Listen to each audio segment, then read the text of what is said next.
The bank office smelled like leather and lies. Monday afternoon, 2:47 p.m., and I sat in the parking lot watching my sister Lauren walk out of Mountain Trust Financial with a check for $900,000. She was smiling that victory smile she'd perfected over 33 years. The one that said she'd gotten away with something. Behind her, Mom and Dad emerged looking satisfied. Planning spreadsheets visible through Dad's open briefcase. Already dividing money from a mortgage on property they didn't own. My phone buzzed. U.S. Forest Service Regional Office. Ms. Hannah Kovac? This is Agent Lisa Brennan, Forest Service Law Enforcement. We've been conducting a routine boundary survey near your property at 4822 Timberline Ridge. During title verification, we discovered multiple conflicting deed registrations for that parcel. Can you clarify your ownership status? I watched Lauren hug Mom on the sidewalk, celebrating her fraudulent mortgage. I'm sole owner. Inherited from my grandfather in 2018.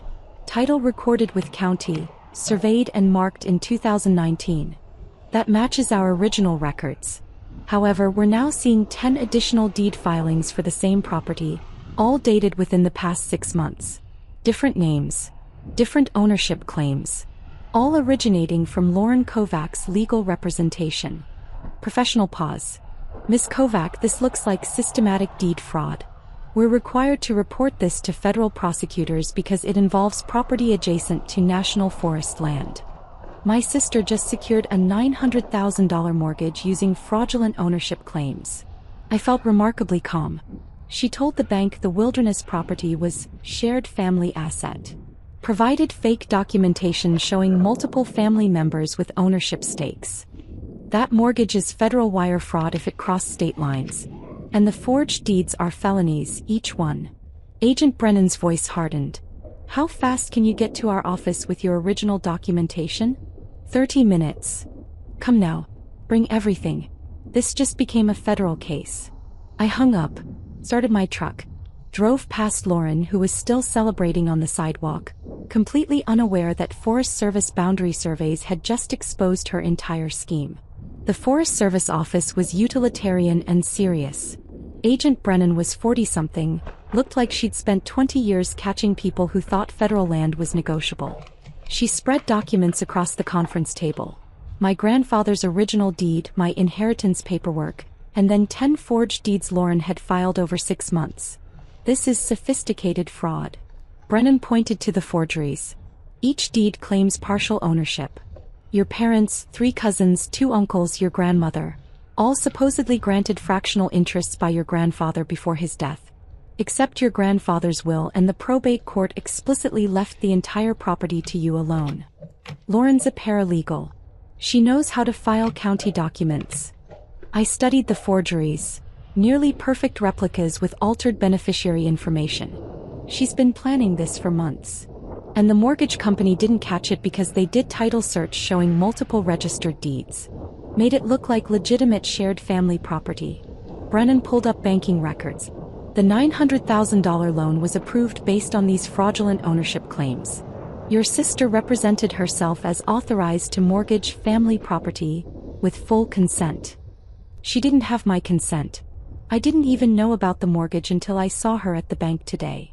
That's identity theft and wire fraud. The mortgage funds transferred interstate. The lending institution is based in Colorado. Property is here in Montana. Federal jurisdiction. Brennan made notes. How much of the money has been spent? I pulled up family group texts. Lauren had been careless, celebrating openly. Dad bought a boat yesterday. $85,000. Mom ordered kitchen renovations. $40,000. Lauren paid off her car and put a deposit on a condo. Maybe $150,000 total. They're planning to distribute the rest this week.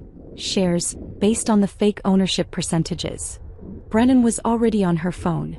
I need financial holds on these accounts immediately. She rattled off names and account numbers I'd provided from the family texts. Federal fraud investigation, freeze all assets. She hung up, looked at me. Your family is about to have a very bad day. Good. The FBI arrived at Lauren's condo at 6:47 p.m. I wasn't there. Agent Brennan called me with updates. Lauren was arrested for wire fraud, identity theft, and 10 counts of deed forgery. Federal agents seized her laptop, phone, and boxes of documents showing months of planning. Mom and Dad were arrested at their house at 7:15 p.m. Conspiracy to commit fraud. Laundering proceeds from fraudulent mortgage. The boat was impounded. The kitchen renovation contractors were sent home mid-demolition. 3 cousins, 2 uncles, and my grandmother were interviewed but not arrested. They'd been listed on fake deeds without their knowledge. Lauren had forged their signatures too, apparently. She'd created an entire fictional ownership structure without telling the supposed co-owners they were involved. By 9 p.m. the news had spread through the family network. My phone exploded with calls and texts. I ignored them all except one, from my cousin Beth, whose name appeared on 2 of the forged deeds. "Hannah, what the hell is happening? FBI agents just left my house asking about mountain property ownership." I told them I don't own any property. "Lauren forged deeds claiming you and 7 other family members have ownership stakes in my mountain home. She used those fake deeds to secure a $900,000 mortgage." Federal agents discovered the fraud during a routine Forest Service boundary survey. Silence. Then, she used my name without telling me. She used everyone's names. Created fake ownership percentages. Told the mortgage company it was shared family property. Collected $900,000 and started distributing it to people who thought they were getting legitimate inheritance shares. Jesus Christ. Beth exhaled slowly. My mom got $80,000 last week. Lauren said it was from selling timber rights. Mom already spent $30,000 paying off credit cards. The FBI is freezing accounts and seizing assets. Anyone who received money from the fraudulent mortgage will have to return it.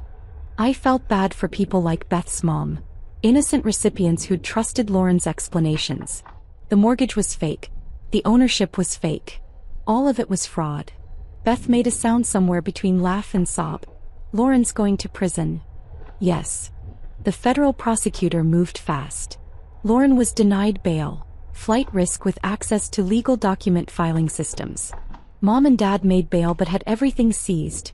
House, cars, bank accounts. The infamous boat that had been parked in their driveway for exactly 36 hours. The mortgage company filed civil suits demanding return of all funds. The FBI identified 17 family members who'd received money, recovered $640,000 in frozen accounts and seized assets. The remaining $260,000 had been spent and would need to be repaid through installment plans or additional asset liquidation. I met with the prosecutor, a sharp woman named Jennifer Park who specialized in financial fraud. She laid out the charges: 10 counts of deed forgery, wire fraud, identity theft, conspiracy, and money laundering. Total potential sentence: 45 years federal prison.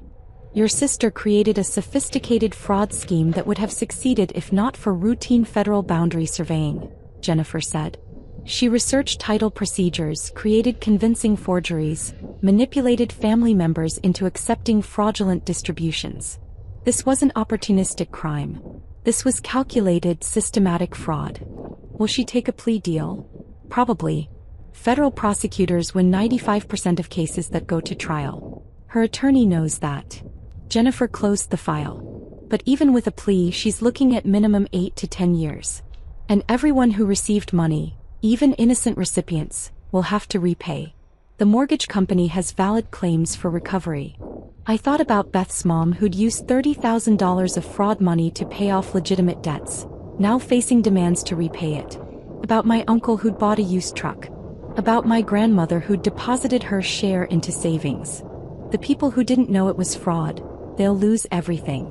Yes, that's how fraud works. It creates cascading damage. Jennifer's expression softened slightly. "I know they're your family. But your sister's crime victimized them too.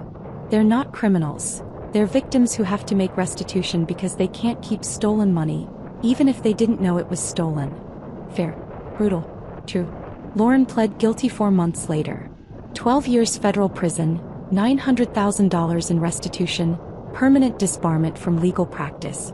Mom and Dad got 3 years probation, joint restitution responsibility, and forfeiture of their house to satisfy civil judgments. The 17 family members who'd received money either returned it voluntarily or had it seized. Some paid back immediately.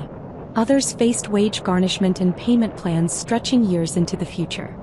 Family relationships imploded. People who'd trusted Lauren's explanations now faced financial ruin because of her fraud.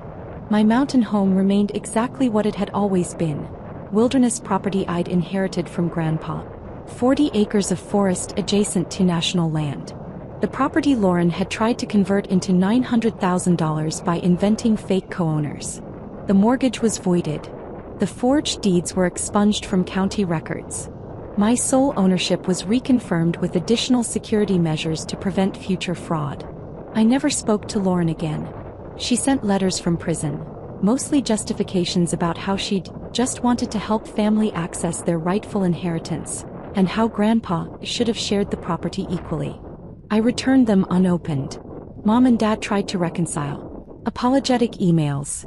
Requests to meet. Explanations about how Lauren had convinced them the mortgage was legitimate. I blocked them.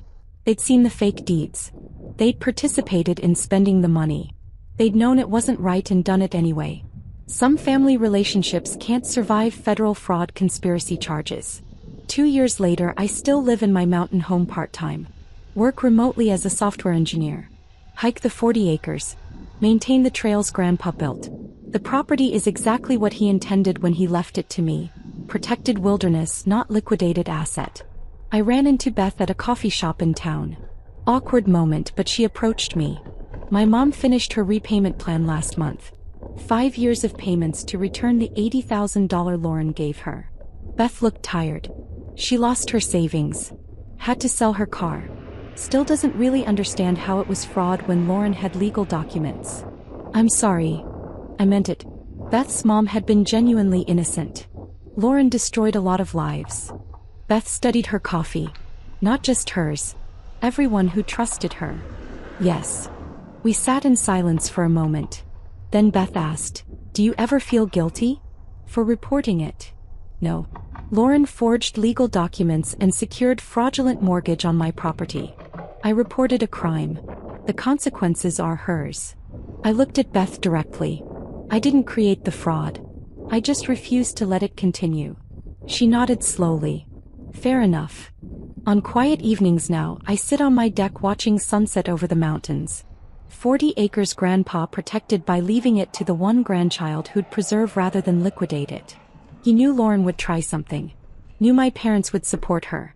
Knew the family would view wilderness property as wasted asset. So he left it to me. Sole ownership. Clear title. Protected. Lauren mortgaged it anyway. Created 10 forged deeds. Invented fake co-owners. Defrauded a mortgage company for $900,000. But the Forest Service found the forgeries during routine boundary surveying. The closing documents became criminal evidence. And Lauren's sophisticated fraud scheme collapsed into federal charges and 12-year prison sentence. The mountain home is still mine. Still wilderness. Still exactly what Grandpa intended. And that's worth more than any fraudulent mortgage could ever justify destroying.